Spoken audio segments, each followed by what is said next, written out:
Zen Zee ಅಂದ್ರೆ ಏನು? Zen alpha ಬೇರೆ ಮಾತು ಶುರು ಆಗೋಯ್ತು. ಈಗ ತೋರಿಸೋಣ.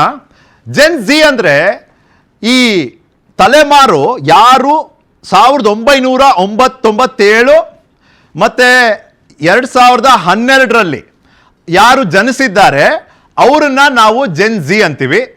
ಇನ್ನು 2013ರಿಂದ 2024 ಮಧ್ಯೆ ಜನಿಸಿರೋರ್ನ ನಾವು ಜೆನ್ ಆಲ್ಫಾ ಅಂತೀವಿ.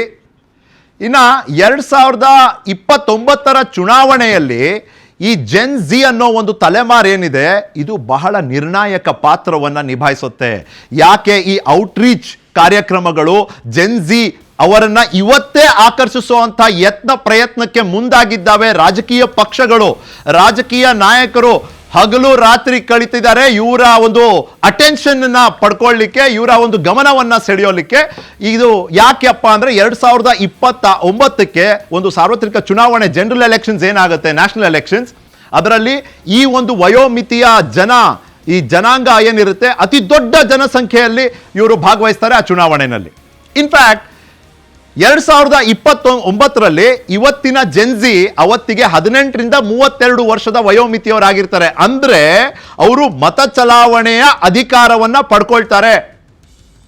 ದೇಶದ ಭವಿಷ್ಯವನ್ನ ನಿರ್ಧಾರ ಮಾಡೋದ್ರಲ್ಲಿ ಈ ಒಂದು ಜೆನ್ ಝಿ ಪೀಳಿಗೆಯ ಪಾತ್ರ ಬಹಳ ಪ್ರಭಾವಶಾಲಿ ಆಗೋದಿದೆ. ಇನ್ನು 18ರಿಂದ 32 ವರ್ಷದ ಮತದಾರರ ಸಂಖ್ಯೆ 2029ರಲ್ಲಿ 2029ನಲ್ಲಿ 38 ಕೋಟಿ ಇರುತ್ತೆ. ಬರೋಬ್ಬರಿ 38 crore ವೋಟಿಂಗ್ ಪಾಪ್ಯುಲೇಷನ್ 2029. ಆ 38 ಕೋಟಿಗಳ ಪೈಕಿ 19.9 ಕೋಟಿ ಪುರುಷರು, 18.1 ಕೋಟಿ ಮಹಿಳಾ ಮತದಾರರು, ಜೆನ್ ಝಿ ಮತದಾರರು.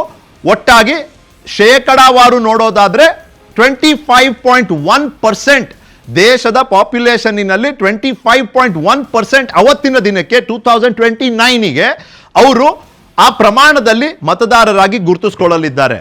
ಆಕರ್ಷಿಸಲೇಬೇಕಲ್ಲ. ಏನು ಹೇಳಕ್ ಹೊರಟೆ ಅಂದ್ರೆ ಪ್ರತಿ 4 ಮತದಾರರಲ್ಲಿ ಒಬ್ರು ಜೆನ್ ಝಿ ಅವರು ಇರ್ತಾರೆ. ಇದೊಂದು ಯುವ ಶಕ್ತಿ ರೀ. ಇದನ್ನ ನಾವು ಬಿಡ್ಲಿಕ್ಕಾಗೋದಿಲ್ಲ. ಯಾರೇ ಆಗಲಿ, ಒಂದು ಮಾಧ್ಯಮ ಸಂಸ್ಥೆಯಾಗಿ ನಾವು ಕೂಡ ಇವರ ಅನಿಸಿಕೆ, ಆದ್ಯತೆ, ಅಭಿಪ್ರಾಯಕ್ಕೆ ಕಿವಿಗೊಡ್ಲೇಬೇಕಾದಂಥ ಒಂದು ಅನಿವಾರ್ಯ ಪರಿಸ್ಥಿತಿ ನಮ್ಮ ಮುಂದೆ ಇದೆ. ಅಫ್ಕೋರ್ಸ್ ಅವ್ರ ನಾಗರಿಕರಿದ್ದಾರೆ ಈ ದೇಶದ್ದು.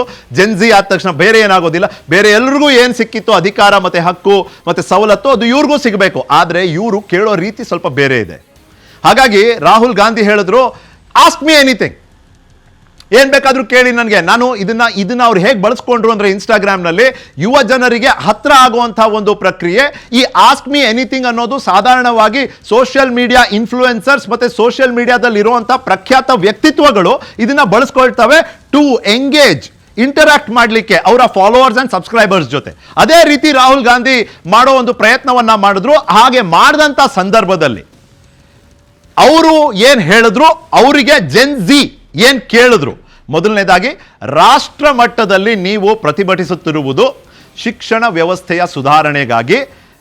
ನಿಮ್ಮಲ್ಲಿನ ಈ ವಿಶ್ವಾಸ, ಧೈರ್ಯ, ಶಕ್ತಿ ಹಾಗೇ ಉಳಿಲಿ, ನಾವು ನಿಮ್ಮ ಬೆಂಬಲಕ್ಕಿದ್ದೇವೆ ಅನ್ನೋ ಒಂದು ಆಶ್ವಾಸನೆಯನ್ನ ರಾಹುಲ್ ಗಾಂಧಿ ಅವರು ಜೆನ್ ಝಿ ಅವರಿಗೆ ಕೊಟ್ಟಿದ್ದಾರೆ.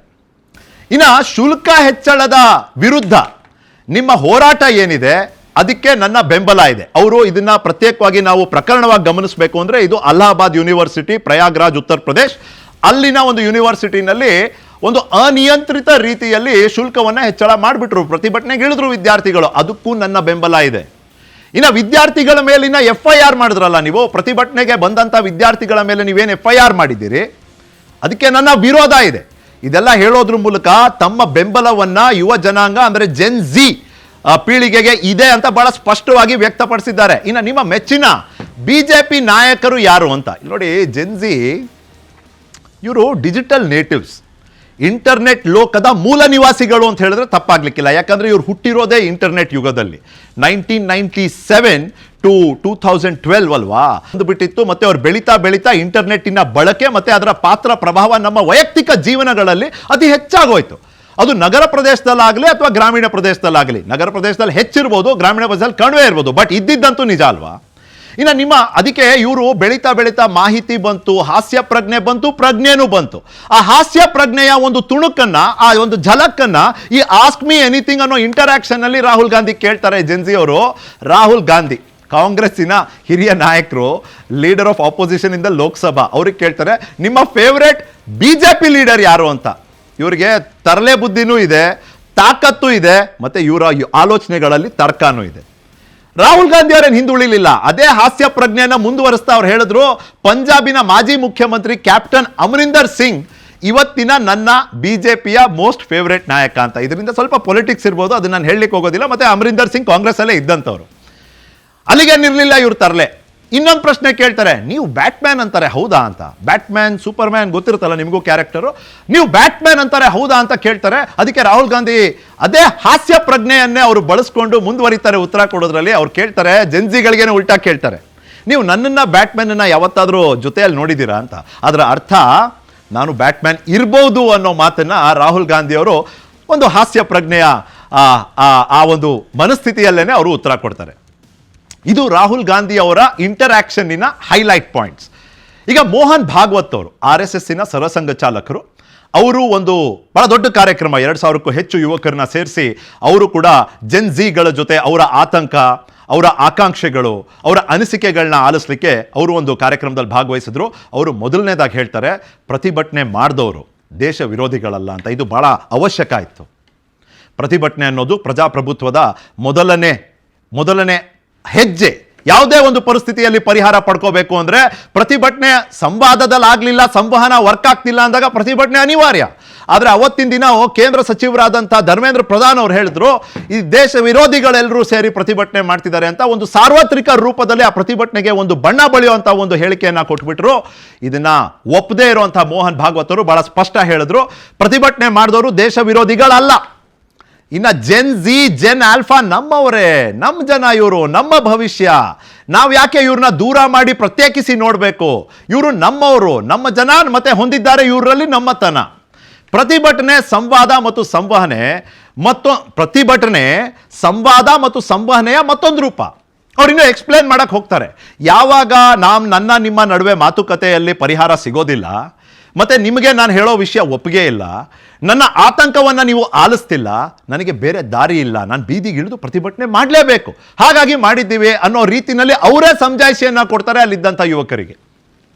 ಇನ್ನು ಜೆನ್ ಆಲ್ಫಾ ಇಂದಿನ ತಲೆಮಾರಿಗಿಂತ ಹೆಚ್ಚು ಪ್ರಾಮಾಣಿಕರಿದ್ದಾರೆ, ದೊಡ್ಡ ದೇಶಭಕ್ತರಿದ್ದಾರೆ ಅಂತ ಹೇಳಿದ ತಕ್ಷಣ ಶಿಳ್ಳೆ ಚಪ್ಪಾಳೆ ಬಂದೇ ಬರ್ತವೆ. ಆದರೆ ಈ ಒಂದು ಅಭಿಪ್ರಾಯ ಬರೀ ಮೋಹನ್ ಭಾಗವತ್ ಅವರಲ್ಲಿ ಮಾತ್ರ ಉಳಿದಿಲ್ಲ. ಇನ್ಫ್ಯಾಕ್ಟ್ ಸಮಾಜದಲ್ಲೂ ಈ ರೀತಿಯ ಒಂದು ಭಾವನೆ ಬೆಳೀತಿದೆ. ಪ್ರಜ್ಞಾಪೂರ್ವಕ ಭವಿಷ್ಯದ ನಾಗರಿಕರನ್ನ ಇವತ್ತು ನಾವು ಈ ದೇಶದಲ್ಲಿ ಬೆಳೀತಿರೋದನ್ನ ಕಾಣ್ತಿದೀವ ಅನ್ನೋ ಪ್ರಶ್ನೆ ಇವತ್ತು ಸಮಾಜದ ಮುಂದೆ ಇದೆ. ಖಂಡಿತವಾಗ್ಲಿ. ಯಾಕಂದ್ರೆ ಜೆನ್ಜಿ ಅವರಿಗೆ ಇರುವಂಥ ಮಾಹಿತಿ, ಅವರಲ್ಲಿರುವಂಥ ಒಂದು ಮನಸ್ಥಿತಿ, ಒಂದು ಸಂವೇದನಶೀಲತೆಯನ್ನ ಸ್ವಾಭಾವಿಕವಾಗಿ ಅವರಲ್ಲಿ ಬೆಳೆಸ್ತಾ ಇದೆ ಅಂತ ಅದನ್ನ ನಾವು ನೋಡ್ತಿದ್ವಿ. ಅದರ ಪರಿಣಾಮಗಳನ್ನ ನಾವು ಕೂಡ ಅನುಭವಿಸ್ತಾ ಇದ್ದೀವಿ. ಇನ್ನು ದೇಶದ ಶಿಕ್ಷಣ ವ್ಯವಸ್ಥೆಯಲ್ಲಿ ಸಾಕಷ್ಟು ಬದಲಾವಣೆ ಆಗಬೇಕು, ಸುಧಾರಣೆ ಆಗಬೇಕು. ಅದು ಆಗೋದಕ್ಕಾಗಿ ನಿಮ್ಮ ಶ್ರಮ ಕೂಡ ಇದೆ ಅನ್ನೋದನ್ನ ಅವರು ಅಲ್ಲಿ ಈ ಒಂದು ಇಂಟರಾಕ್ಷನ್ ಮೂಲಕ ಅಕ್ನಾಲೆಡ್ಜ್ ಮಾಡ್ತಾರೆ. ಮೋಹನ್ ಭಾಗವತ್ ಅವರು ಜೆನ್ಜಿಯನ್ನ ಕಣ್ಣು ಮುಚ್ಚಿ ನಂಬ್ತೇನೆ ಅಂತ ಹೇಳ್ತಾರೆ.